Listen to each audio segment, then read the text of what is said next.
Okay, so today we're going to be covering, can you still use a Canon 550d in 2019?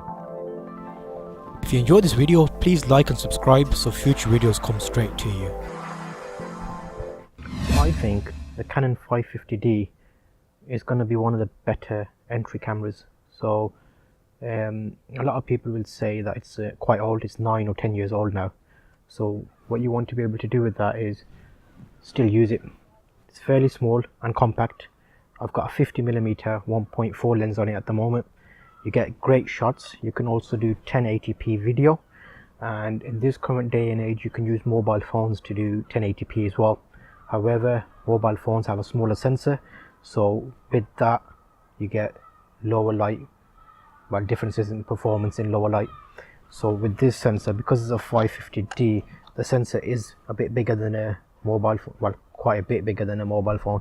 I'll probably put up a little picture to show you how much of the difference that is, but I still use a 550d for a number of shots. It shoots in RAW photos, that is, and I also use a Canon 5D Mark II as another body. So I've got two bodies, 550d, which is a crop sensor body, meaning smaller sensor, and the 5D Mark II, which is a bigger sensor body. So with those, what you can do is use this as a first angle shot if you're shooting video, and use the 5D as a second angle shot. But the reason I had the two cameras is in fashion catwalks, if you're using a longer lens like a 70-200 2.8, then you want something with reach. So because this is a crop sensor body, you get the extra focal distance. And the 5D, I used to have the wider 50mm lens to give me a wider view, because that same 50mm lens on a 5D Mark II will be wider, whereas on the 550 will be narrower.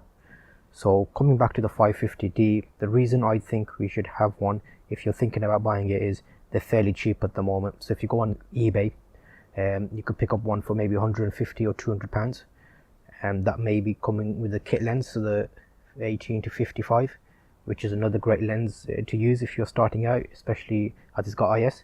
So my answer to that would be, if you're looking to buy it in 2019, definitely buy it. I even think it's a better camera to the newer 1000 series, so the 1200s and 1100s, and that reason is I've been using it for about 8 years now, and it's not missed a beat. It's giving me great video, it's giving me great photos, and the only downside, if anything, I would say to it is if you're using microphones and you use the mic port to put a microphone straight into it, as in there, it's got an auto level, so it actually just automatically lowers and highs the volume to match the desired requirement. You can install you can install Magic Lantern onto it, which is like a bit of a hack to allow you to control the mics, but I've not really gone into that depth. I just record separately onto the mobile phone. Apart from that, it shoots in RAW, and the RAW files are quite big.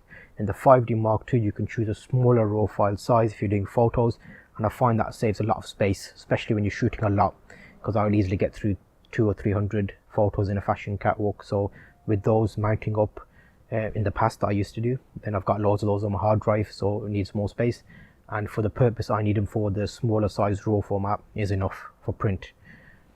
So if you're looking to get a 550d, I would say definitely look at buying it and get a cheap lens, and that would be your starting point into getting into professional photography.